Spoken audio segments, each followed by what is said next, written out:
आज आपको मैं बता दूं कि आज हम जो अध्याय 2 मुगल चित्र शैली के बारे में अध्ययन करेंगे। मुगल चित्र शैली का जो प्रारंभ हुआ था मतलब वो मुगलों के आगमन से हुआ था। और मुगलों का आगमन कब हुआ था? पानीपत का युद्ध जब हुआ था 1526 में।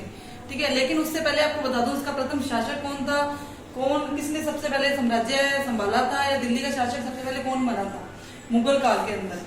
तो आपको बता दूं जो कि बाबर माना जाता है, मुगल की मतलब शासन की नींव रखने वाला कौन? बाबर माना जाता है। जो कि तैमूर मतलब इनके पिता का नाम क्या था? तैमूर। किस पक्ष से थे? पितृपक्ष की 5वीं पीढ़ी से जन्मे थे। मंगोल योद्धा था कौन? चंगेज खान, जो कि मातृपक्ष के मतलब 14वीं पीढ़ी में जन्मा था। ठीक है, इसीलिए उनको क्या कहा जाता है? मुगल कहा जाता है। ठीक है, आपको मैं बता दूं ये जो 1526 का युद्ध हुआ था वो किसके बीच में हुआ था? इब्राहिम लोदी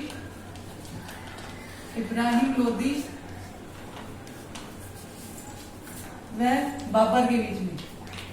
ठीक है, इस युद्ध से क्या हुआ था? ये सबसे पहला युद्ध था जिसमें इन्होंने क्या की थी? जीत हासिल की थी बाबर ने, जो कि अब इब्राहिम लोदी और बाबर के बीच में लड़ा गया था। फिर आपको बता दूं राय कृष्ण दास के अनुसार क्या बताया गया है कि मुगल शैली है का जन्म है वो बाबर के आगमन से ही हुआ था। आपको बता दूं जो इसमें सबसे पहले शैली व्याप्त थी ना वो कौन सी थी? ईरानी शैली थी। ठीक है, लेकिन धीरे धीरे भारतीय मतलब चित्र शैली का आगमन होने के कारण क्या है? उनके संपर्क में आने के कारण क्या ये शैली ईरानी शैली के साथ साथ राजस्थानी शैली अपभ्रंश शैली में भी क्या है? बदल गई थी।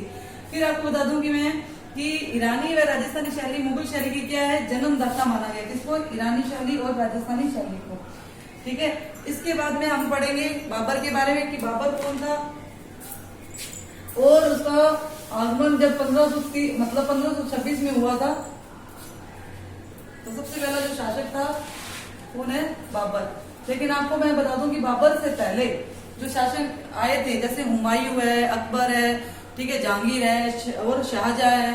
ठीक है, लेकिन जब अंतिम समय में जैसे औरंगजेब आया था उसके बाद से क्या है? राज्य की समाप्ति पर आ गया था, क्योंकि वहां के जो शासक थे उसके बाद में जो दूसरे राज्य थे उनमें जाकर शरण लेने लगे थे।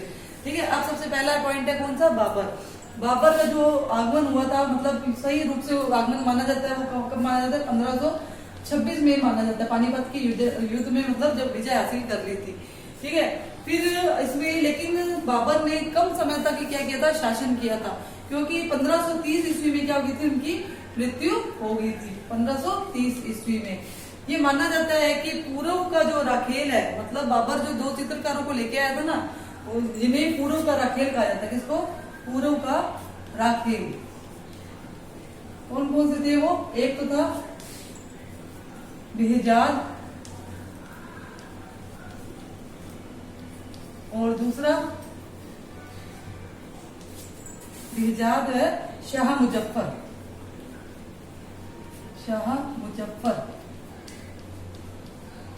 ये तो शासक थे जिन्हें पूर्व का राखेल कहा जाता है। ठीक है, ये क्या थे? ईरानी चित्रकार थे जिन्होंने ईरानी शैली में क्या कर दी थी? चित्रकारी की गई थी। ठीक है, उसके बाद मैं आपको बता दूं कि बाबर ने जो अपनी आत्मकथा लिखी थी वो किसमें लिखी थी? तुजुके बाबरी में। इसमें तुजुके बाबरी जिसको क्या कहा जाता है? बाबरनामा।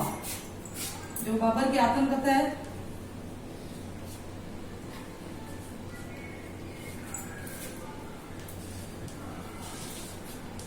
इसमें लिखी गई तुजुके बाबरी या दूसरा नाम है बाबरनामा। इसमें उन्होंने क्या लिखी थी? अपनी आत्मकथा लिखी थी। अब उसके बाद में जो शासक आया था कौन आया था? हुमायूं।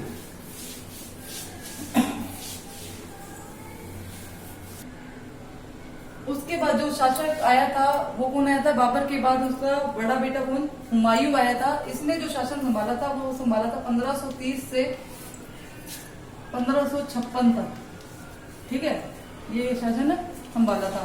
लेकिन हुमायूं का जो जीवन बीता था वो अनेक संघर्षों में बीता था।